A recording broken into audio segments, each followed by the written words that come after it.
ہمارے پاس خالد ولید صاحب کا لندن سے یہ سوال ہے۔ حسن انہوں نے پوچھا کہ چھوٹے بچے جو فوت ہو جاتے ہیں اگر وہ مسلمان نہیں ہیں تو ان کے ساتھ آخرت میں کیا معاملہ ہوگا؟ اس بارے میں جو بچہ بھی جو انسان بھی پیدا ہوتا ہے اس کے بارے میں قرآن کریم نے رہنمائی کچھ اس رنگ میں دی ہے۔ اللہ تعالیٰ فرماتا ہے کہ فطرت اللہ التی فطر الناس علیہا، کہ اللہ تعالیٰ نے اپنی فطرت پر انسان کی تخلیق کی ہے۔ اور ایک حدیث میں اسی بات کی تشریح حضور صلی اللہ علیہ وآلہ وسلم نے کچھ ان الفاظ میں کی ہے۔ آپ صلی اللہ علیہ وسلم فرماتے ہیں کل مولود یولد علی الفطرت، کہ جو بھی بچہ پیدا ہوتا ہے وہ فطرت صحیحہ پر پیدا ہوتا ہے۔ فابواہ یحودانہ، پس جہاں تک اس کے والدین کا تعلق ہے تو وہ اس صحیح الفطرت پہ پیدا ہونے والے بچے کو یا تو یہودی بنا دیتے ہیں یا پھر ینصرانی، یا اس کو پھر عیسائی بنا دیتے ہیں، اور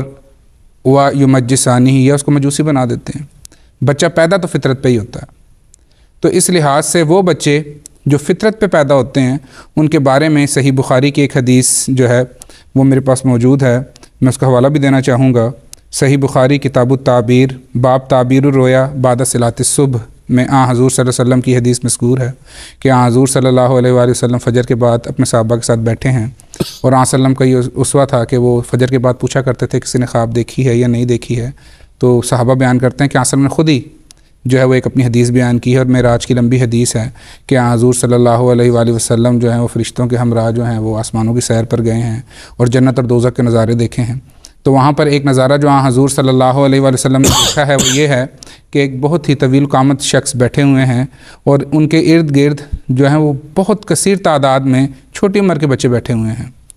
تو آخر میں جب فرشتوں نے حضور صلی اللہ علیہ وسلم کو سارا عقدہ بیان کیا ہے کہ اس سے کیا مراد تھی، تو وہاں پہ یہ بیان کیا گیا ہے کہ وہ جو طویل القامت شخص تھے وہ حضرت ابراہیم علیہ السلام کی ذات تھیں،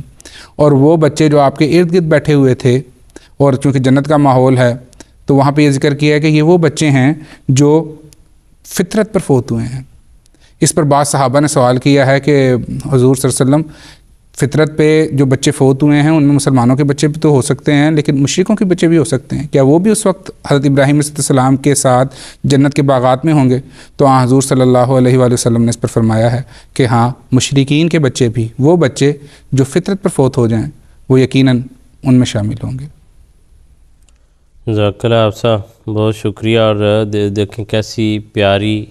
اور